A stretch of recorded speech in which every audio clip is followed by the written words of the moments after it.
O vídeo já vai começar, mas antes, não se esqueça de se inscrever e ativar as notificações. Graça e paz no nome de Jesus, irmãos. Vamos então nos preparar para a nossa aula de Escola Bíblica Dominical no período da tarde. Gostaria de saudar você que está nos acompanhando de casa. O tema da nossa aula de hoje é lidando biblicamente com a ira.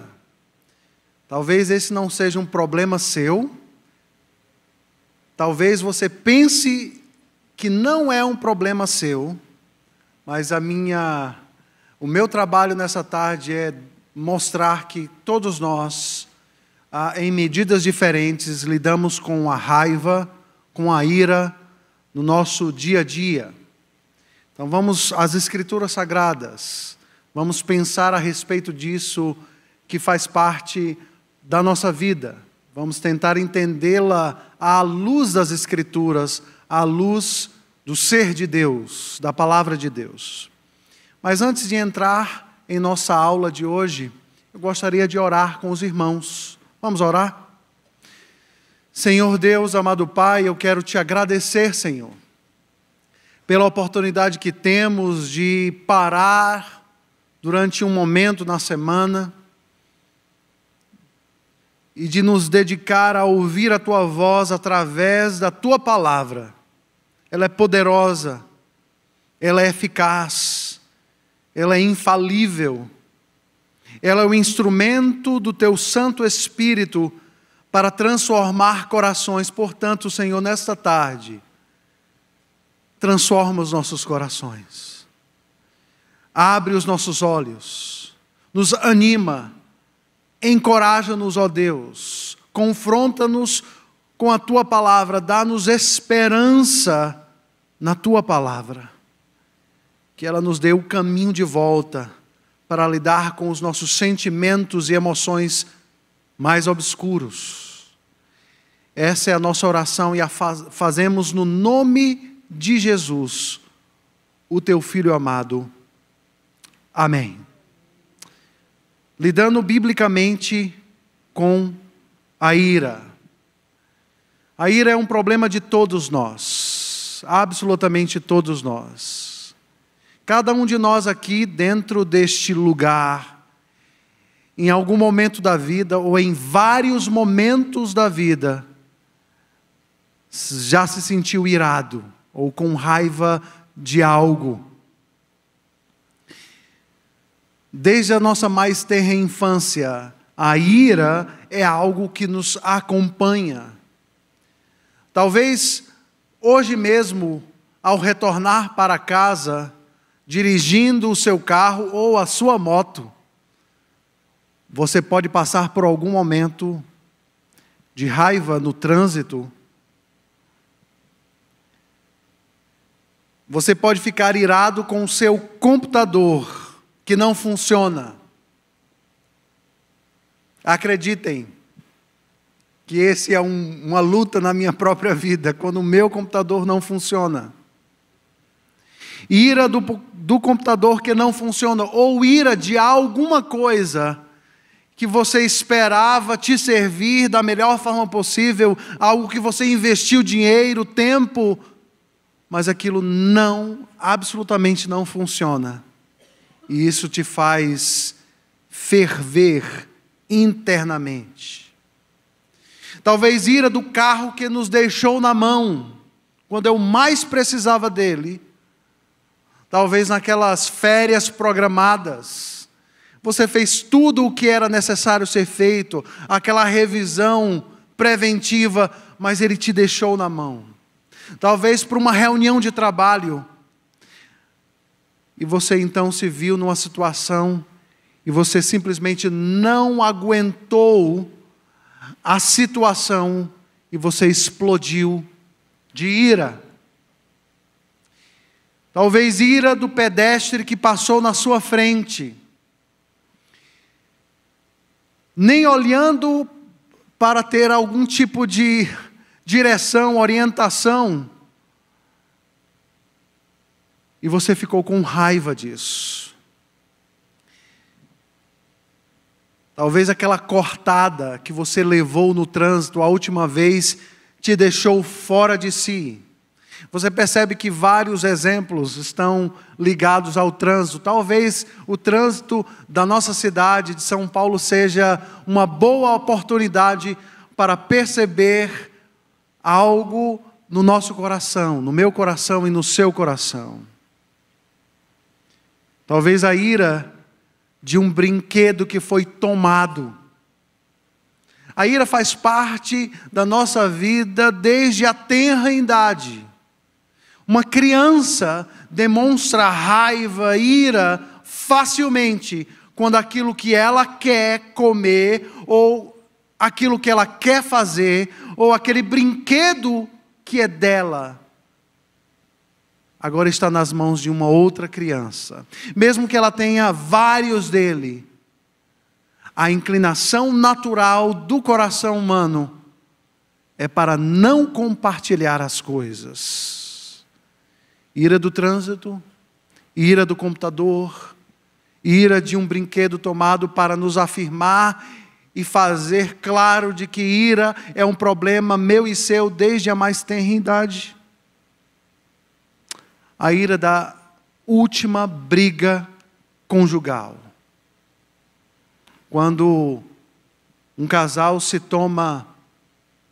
coloca um diante do outro, alguma coisa não foi feita, algo que eu esperava ser feito, e aí eu fui decepcionado, eu me frustrei, e nós vamos aprender um pouco mais a respeito de como essas coisas acontecem, a escalada desses desejos no nosso coração. A ira faz parte de um mundo quebrado. Vivemos num mundo cheio de ira, quebrado. As coisas não acontecem mais do jeito que nós esperamos que elas possam acontecer.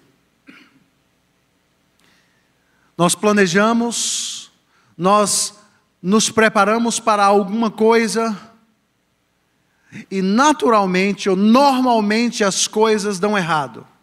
Às vezes elas acontecem e nós nos alegramos.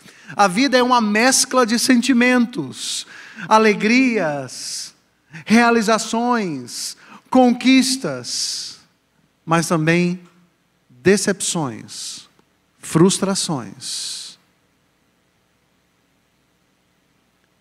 Nós vivemos num mundo quebrado. Quando as coisas não acontecem do jeito que eu planejei que elas deveriam acontecer, nós precisamos nos lembrar disso. Nós vivemos num mundo caído, atingido pelo pecado. Mas, portanto, depois de toda esta introdução, nós só podemos dizer: a ira faz parte da minha experiência e da sua experiência. Talvez ela seja uma ira mais resguardada. Eu chamo esta ira de ira implosiva. Talvez algo não aconteceu, você se frustrou e simplesmente você não expressa a sua ira devidamente. Você simplesmente a internaliza. Pelo lado de fora, aparentemente está tudo normal.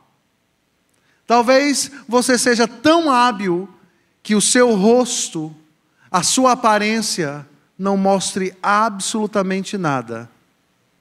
Mas só Deus sabe o que está acontecendo lá no coração, lá na sua mente. Por dentro, você pode estar fervilhando e explodindo, mas por fora, ninguém está vendo absolutamente nada, porque muitos de nós somos hábeis em encobrir uma ira implosiva. Mas alguns outros são explosivos. Quando algo não acontece do seu jeito, então você vai saber que eu não gostei. Então a ira vai me levar a situações de comportamento agressivo, combativo. Talvez a tonalidade vai aumentar e o meu palavreado também. Então esta é a ira explosiva. Talvez ela de fato traga muitos danos, mais danos do que aquela que é contida, talvez, por causa da sua forma de se expressar.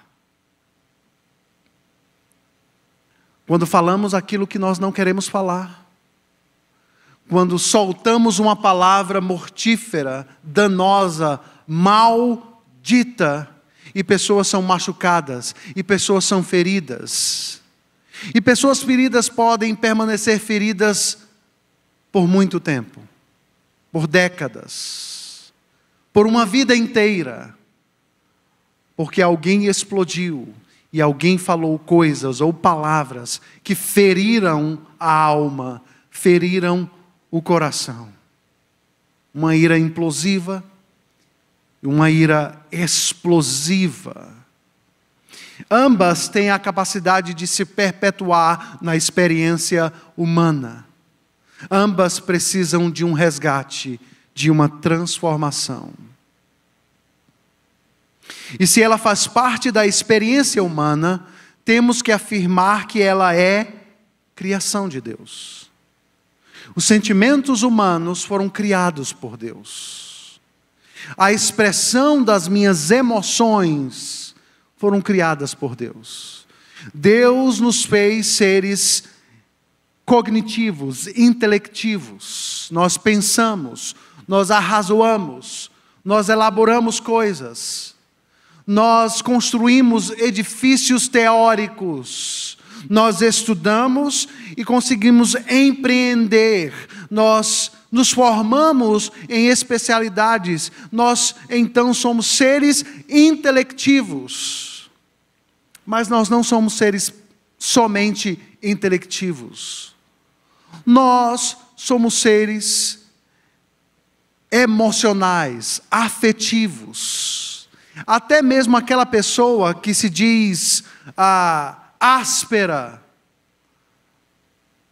ela expressa um sentimento de aspereza.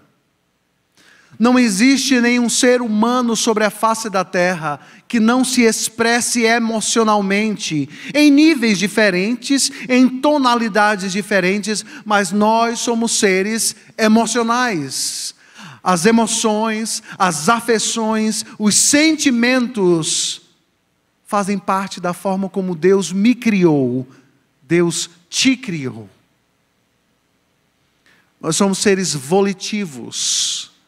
Nós fazemos escolhas e as nossas escolhas nos levam a comportamentar-se de uma certa forma. O nosso comportamento nos diz que algo começou lá no coração.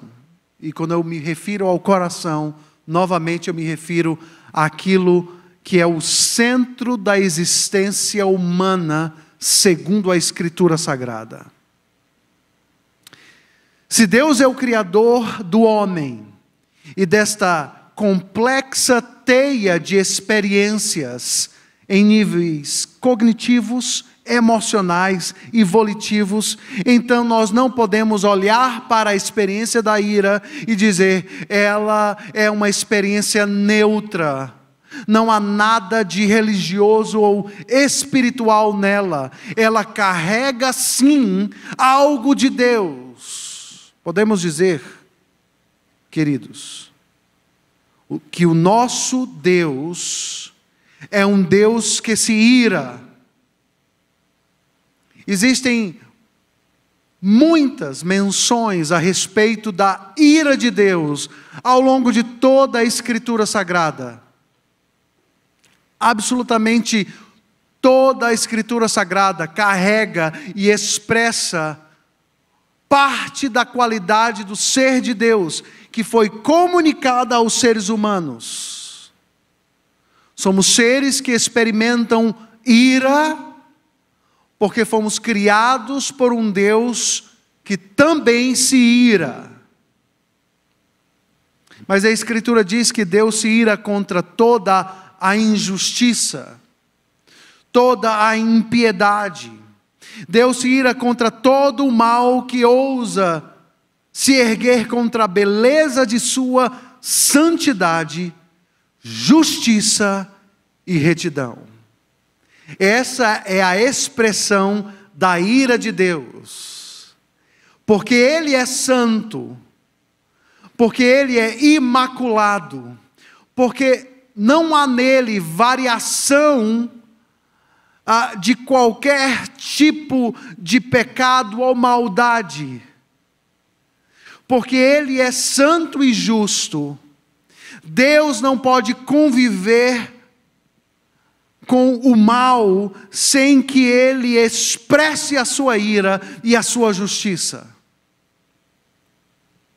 Não tem jeito. Deus não é um juiz corrupto que se vende. A sua punição é involuntária. Ele vai punir os transgressores da lei. Ele não pode conviver com pecadores, com pessoas que transgridem a lei, que fazem o mal, sem levantar um juízo sobre essas pessoas. Deus é santo e justo. Por isso, pecadores devem ser punidos. E serão punidos. No entanto, a Escritura Sagrada diz que todos aqueles que se encontram em Jesus Cristo, que creram na obra de Jesus, na cruz do Calvário, a sua vida perfeita, a sua vida de cumprimento da lei de Deus. Ele cumpriu a lei de Deus. A Escritura diz no Evangelho de Mateus que Ele não veio para revogar a lei ou para destruir a lei, mas para cumpri-la. E Ele a cumpriu cabalmente, vírgula por vírgula, de forma plena, perfeita. A vida de Cristo foi a vida do homem perfeito, o homem cheio do Espírito Santo. Porque Ele é Deus e homem, Ele pode se colocar entre o Pai e pecadores. E foi isso que Ele fez ao morrer numa cruz e receber sobre si toda a justa ira de Deus. A justiça de Deus, ela é implacável. Ela vai ser satisfeita. E ela é satisfeita na cruz do Calvário. Porque alguém se colocou entre Ele e pecadores, como eu e como cada um de vocês, como cada um daqueles que nos ouvem de sua casa hoje. A ira de Deus, de um Deus santo e justo, foi satisfeita na morte de Cristo. Um autor antigo, de nome John Owen, escreve um livro que tem um título: A Morte da Morte na Morte de Cristo. A morte foi o salário do pecado, como diz Paulo escrevendo aos Romanos. Os nossos pecados fazem separação entre nós e Deus. Para que nós pudéssemos ser absolvidos da ira vindoura, alguém teria que se colocar entre nós e Deus. E essa pessoa foi Jesus Cristo. Nós fomos beneficiados ao colocar a nossa fé em Jesus Cristo. O profeta Isaías, no capítulo 53, nos diz que Ele foi traspassado pelas nossas transgressões, moído pelos meus pecados. Se você quiser entender a seriedade dos seus pecados, dos meus pecados, dos nossos pecados, olhe para a cruz de Cristo. para o cenário da cruz, para entender como que por algum momento a seriedade das nossas transgressões que levaram um Filho de Deus, o ente santo de Deus, o Cordeiro Santo de Deus, a ser traspassado por nossas transgressões. A ira de Deus então é satisfeita. Portanto, existe uma expressão santa da ira que pode ser reverberada através da minha vida e da sua vida. Todas as vezes que nós assistimos a algo que é grotesco, que é iníquo, que é malvado, que é ruim, que é mal, uma tragédia, alguém que se utilizou do poder para usurpar, para matar pessoas, nós podemos experimentar uma santa indignação. Nesse aspecto, a ira na experiência humana não é pecado. Todas as vezes que algo ocorre, e a santidade de Deus, e o nome de Deus, e a palavra de Deus é manchada, é atacada, a experiência da ira é apropriada. Portanto, nem toda a expressão de ira na sua vida e na minha vida é em si um pecado. No entanto, nós podemos ultrapassar a linha entre uma ira que é justa para uma ira que é pecaminosa. Ainda sobre o ser de Deus e a nossa experiência de ira. A ira revela questões profundas a respeito de nosso relacionamento com Deus. Isso nos dá uma trajetória biblicamente orientada para pensar sobre o assunto a partir daquele que é a sua fonte, o Deus Criador pactual. O Deus Criador pactual. Portanto, aquilo que nós estamos colocando aqui, eu cito aqui a Dan Allender e Tremper Longman, no livro O Grito da Alma. Essa é a grande tese do livro. As nossas emoções revelam as nossas questões mais profundas a respeito de Deus. Os nossos medos falam, eles possuem um significado religioso. A nossa ira também fala, ela possui um significado espiritual religioso. Por quê? Porque nós somos criados à imagem e semelhança de Deus. Porque Deus nos criou seres não simplesmente com uma razão, uma intelecção, mas com afeições, emoções e sentimentos.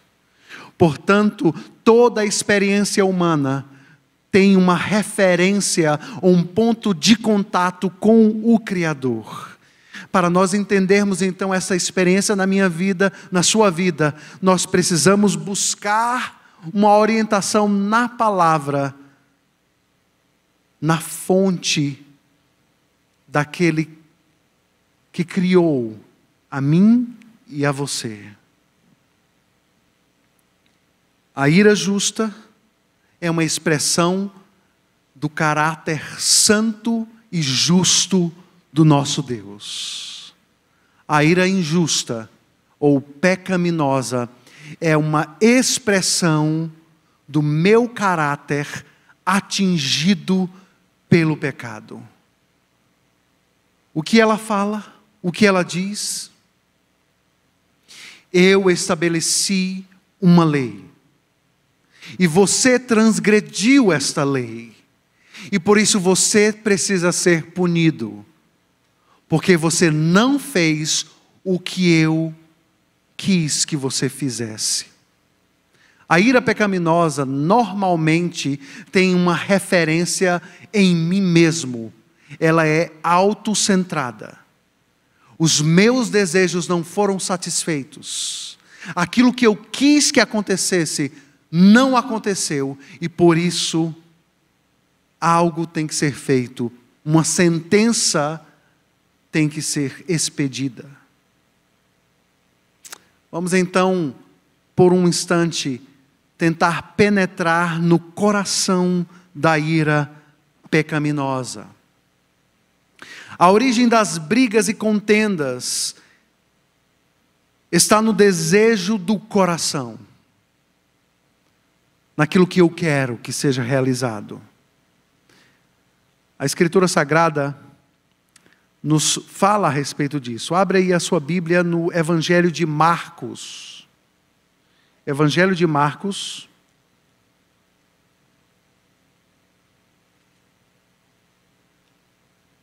No capítulo 7.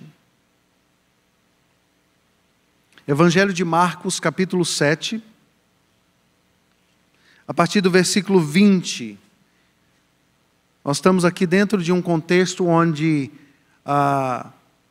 os fariseus estão interpelando, questionando a Cristo, porque os seus discípulos comiam sem lavar as mãos.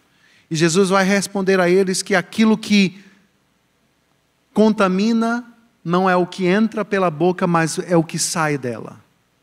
E ele nos traz a lição profunda a respeito daquilo que a Bíblia chama de o coração, o centro motor da existência humana, de onde procedem todas as coisas na nossa experiência. Vejamos o que diz Marcos, no capítulo 7, a partir do versículo 20. E dizia: o que sai da pessoa, isso é, o que a contamina, porque de dentro do coração das pessoas é que procedem os maus pensamentos, as imoralidades sexuais, os furtos, os homicídios, os adultérios, a avareza, as maldades, o engano, a libertinagem, a inveja, a blasfêmia, o orgulho, a falta de juízo.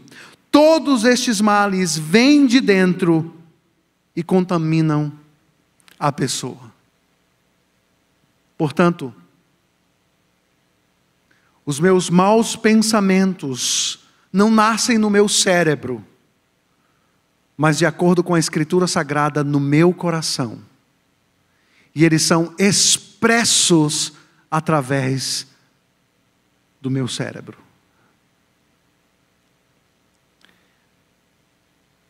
Toda e qualquer coisa listada aqui por Cristo.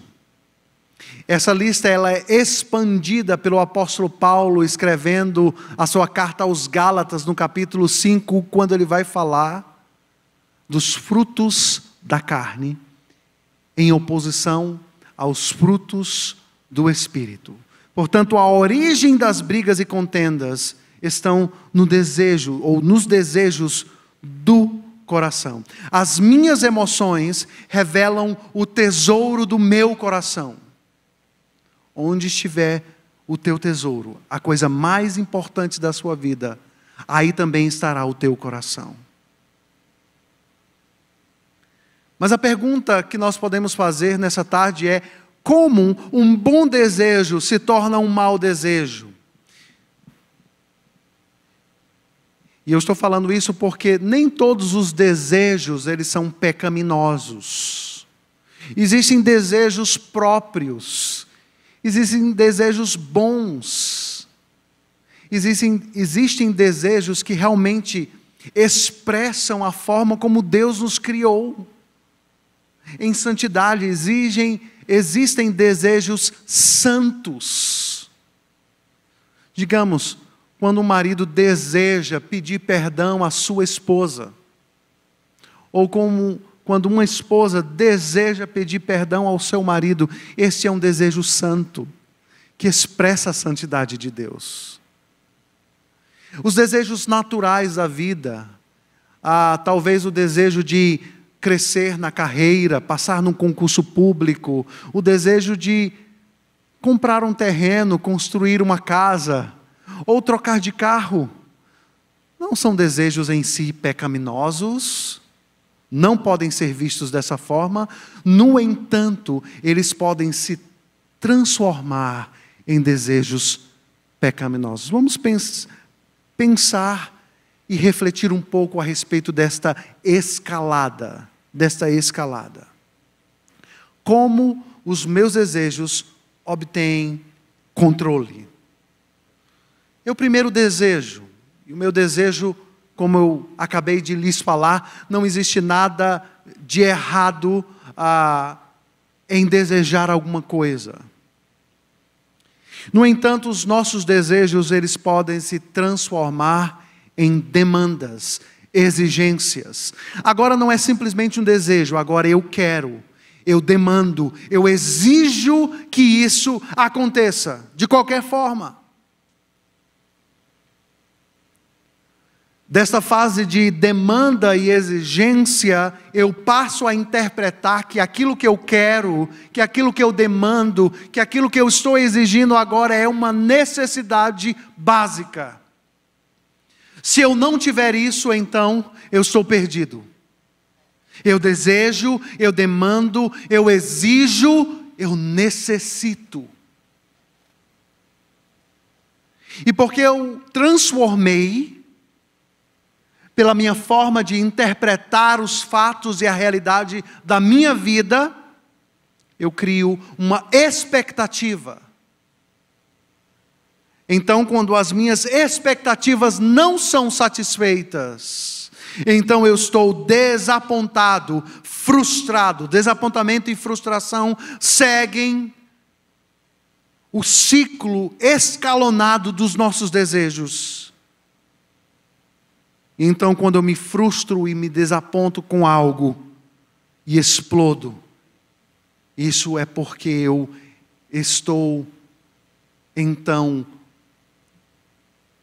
proclamando como um juiz uma sentença sobre a vida daquela outra pessoa que não fez o que eu queria, porque as coisas não aconteceram do meu jeito. Ou porque eu estava com este equipamento, e aqui os pais sabem do que eu estou falando, com um smartphone, com um tablet, e simplesmente a minha mãe tirou isso de mim. E se vocês têm filhos, vocês sabem que eles se enfurecem quando pais querem controlar o tempo que eles usam as tecnologias, as novas tecnologias. Desejos que se transformaram em demandas e exigências. Naturalmente, então, nós interpretamos isso para a categoria das necessidades. As minhas necessidades se tornam, então, expectativas. As minhas expectativas podem se frustrar, e se elas se frustram, então eu explodo em ira, tanto explosiva quanto implosiva. E eu tenho que punir você. As punições são variadas, desde um gelo, de um tratamento de silêncio, quando pessoas simplesmente estão dentro de casa, mas elas não se falam. Quando eu faço alguma coisa literalmente concreta para te atingir, para te provocar, são múltiplas as punições de um juiz pecaminoso. Quando nós nos transformamos em um juiz. Eu desejo, eu quero, eu preciso, eu necessito, minhas expectativas, frustração e punição. Penetrando no coração da ira pecaminosa, nós entendemos um pouco da estrutura e da dinâmica interna. Agora vamos à resposta das Escrituras a respeito do coração do problema e do caminho de volta para tratar este problema. A carta de Tiago, no capítulo 4, versículo 1, nos faz uma pergunta. De onde procedem guerras e contendas que há entre vocês? De onde elas vêm? Onde elas nascem? Qual é de fato o problema por trás delas? Tiago responde a esta pergunta dizendo: de onde, senão dos prazeres que militam na vossa carne? Cobiçais e nada tendes, matais, invejais, e nada podeis obter. Viveis a lutar e a fazer guerras. Nada tendes porque não pedis. Pedis e não recebeis, porque pedis mal, para esbanjardes em vossos prazeres. Tiago está gradativamente indo para o núcleo central das nossas explosões de ira pecaminosa. Ele diz: esta ira, ela nasce senão nos prazeres que militam na vossa carne. O que é que ele está querendo dizer aqui? A ideia de carne é a ideia do velho homem, do pecado que ainda habita em nós. Paulo, escrevendo a sua carta aos Efésios, no capítulo 2, vai falar de 3 grandes inimigos que se erguem diante de nós: Satanás, o inimigo das nossas almas; o mundo que se ergue contra o conhecimento de Deus; e eu mesmo, o meu coração, os meus desejos. E é isso que Tiago está falando aqui para nós. Vocês cobiçam e nada têm. Vocês matam. E a ideia de matar aqui não é simplesmente homicídio, é muito mais do que isso. Tiago vai falar que se eu guardar raiva no meu coração para com outra pessoa, eu matei ele no coração, e por isso eu transgredi o mandamento que diz: não matarás. É muito mais sério e muito mais grave do que nós podemos imaginar ou alcançar. Quando os fariseus falavam: olha, eu jamais matei, eles não sabiam ou conheciam a profundidade da lei de Deus. Jesus nos ajuda a entender essa profundidade no Sermão do Monte. Quando, por exemplo, ele fala a respeito do adultério, e os fariseus talvez dissessem: olha, eu nunca adulterei, este pecado eu não vou levar para o túmulo. Jesus diz: aquele que simplesmente olhou para uma mulher com um desejo impróprio, adulterou no coração. A lei revela a feiura do pecado que está em nosso coração, de uma forma profunda, não simplesmente externa. O problema, os desejos que militam no seu coração. Mas Tiago vai avante, e ele chega aqui ao ponto crucial do problema. Este problema, ele pode ser aplicado não simplesmente à ira, mas a absolutamente qualquer tipo de experiência humana que transgride a lei de Deus no coração, não simplesmente da boca para fora, através de palavras ou atos, mas no coração.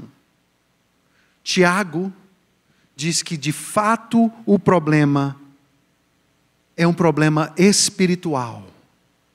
Ele diz: infiéis. Infiéis. A ideia de infiéis aqui, queridos, queridas, é de adúlteros, é de adultério espiritual. A palavra que aparece no original grego é adultério espiritual. Quando eu desejo algo, alguma coisa ou alguma pessoa mais do que eu desejo a Deus, eu na realidade dei as costas para o Criador e estou flertando com ídolos que estão ocupando meu coração de forma prática. Os nossos desejos revelam ídolos que estão governando em nossos corações. E é isso que Tiago está apontando. Tiago está dizendo que o nosso problema é um problema de ordem idolátrica. Idolátrica. Quando esses desejos controlam o meu coração, e porque eles estão controlando o meu coração, eles estão controlando os meus pensamentos, as minhas afeições, as minhas escolhas. Ele dá continuidade dizendo: não compreendeis que a amizade do mundo é inimiga de Deus? Ou seja, quando eu amo as coisas deste mundo caído, mais do que eu amo a Deus, eu na realidade estou traindo o meu Deus e substituindo-o por um ídolo funcional. Nesse aspecto, todos os seres humanos, não simplesmente aqueles que estão em religiões, que constroem ídolos feitos por mãos humanas, mas a Escritura Sagrada nos fala de ídolos que se movimentam dentro do coração humano. Aquele, pois, que quiser ser amigo do mundo, constitui-se inimigo de Deus. Ou seja, aquele que põe o seu amor nas coisas deste mundo acima do seu amor para com Deus. Portanto, todas aquelas coisas e exemplos que eu dei, eles são nobres. Por exemplo, o desejo de ascender na minha carreira profissional, um desejo bom e nobre. Mas se esse desejo me levar a fazer qualquer coisa, a negociar os meus princípios, a puxar o tapete de outra pessoa, a fazer qualquer coisa, inclusive vender a minha própria alma, para que eu conquiste a posição desejada, eis aí um ídolo que eu me prostrei diante de mim, na minha vida, de forma concreta. Ele diz, numa transição do texto: ou supondes que em vão afirma a Escritura, é com ciúme que por nós anseia o Espírito que Ele fez habitar em nós. Tiago está então nos revelando um Deus zeloso, um Deus que não quer que os seus filhos se vendam a outros ídolos, um Deus que expressa um ciúme santo, um zelo, um cuidado, um zelo para que os seus filhos estejam no seu caminho, no caminho da sua vontade. E quando nós começamos a nos desviar, Deus tem ciúme ou zelo para com os seus filhos. Tiago nos mostra aqui um Deus que nos ama e que não abre mão de 1% da sua vida. Jesus não se satisfaz com 99% do seu coração. Ele simplesmente quer você completamente, inteiramente, integralmente, em seus pensamentos, em suas afeições, em suas escolhas, em seu comportamento. É isso que Deus quer de você, é isso que Deus quer de mim. Por isso Ele é um Deus ciumento, e esse ciúmes é um ciúmes santo. O tratamento da ira. Antes, Ele, Deus da maior graça, pelo que diz, Deus resiste aos soberbos, mas dá graça aos humildes. Deus dá graça aos humildes. Queridos, queridas, reconheça que você tem um problema com a ira pecaminosa e busque a ajuda de Deus e em irmãos piedosos. O caminho de volta começa quando eu reconheço que eu tenho um problema. Quando eu, pela graça de Deus, quebro o meu orgulho, a minha arrogância. E arrogância e orgulho é algo que todos nós lutamos. Só existe um homem verdadeiramente humilde: Cristo. O restante luta com orgulho, arrogância e soberba diariamente, em níveis de sutileza que nós muitas vezes, ou na maioria das vezes, não conseguimos enxergar. Reconhecer que eu tenho um problema e pedir ajuda a Deus, e clamar a Deus, e pedir ajuda a um irmão. É um ato de humildade. E Deus dá a graça àqueles que são humildes. O texto segue para o seu final dizendo: sujeitai-vos, portanto, a Deus, mas resisti ao diabo, e ele fugirá de vós. Chegai-vos a Deus. Percebam muito bem a estrutura dessa frase. Tiago começa dizendo: sujeitai-vos, portanto, a Deus, mas resisti ao diabo, e ele fugirá de vós. E ele dá a sequência dizendo: chegai-vos a Deus. Como é que eu e você podemos resistir aos ataques do diabo? Sujeitando-se a Deus, achegando-se a Deus. Quanto mais próximos de Deus, mais resistentes nós estaremos aos ataques do diabo, mais alertas, com discernimento para perceber esses ataques malignos. Sujeitai-vos, chegai-vos a Deus, e Ele se chegará a vós outros. Como eu trato a ira pecaminosa, purificai as mãos, pecadores. A vós que sois de ânimo dobre, limpai o coração. Duas atitudes: purificai as mãos e limpai o coração. Significa arrependimento, significa confissão. Eu tenho um problema, Senhor, e eu preciso de ajuda. Quebranta o meu coração, limpa as minhas mãos, purifica as minhas mãos, o meu coração. Existe então uma sequência que Tiago nos dá, dizendo: afligi-vos, lamentai e chorai. É como alguém que reconhece que há um problema grave na sua vida, e lamenta diante de Deus, e chora diante de Deus, e se aflige diante de Deus. Converta-se o vosso riso em pranto, a vossa alegria em tristeza. O caminho de volta é o caminho do quebrantamento, é o caminho da aflição e da lamentação diante de Deus, é da confissão diária, progressiva. Essas coisas não acontecem do dia para a noite. Uma pessoa que luta com ira diariamente, no trânsito, dentro de casa, dentro do trabalho, não se livrará dela facilmente. Mas existe aqui um caminho. O caminho do quebrantamento, o caminho da aflição, o caminho da confissão, o caminho de se achegar a Deus.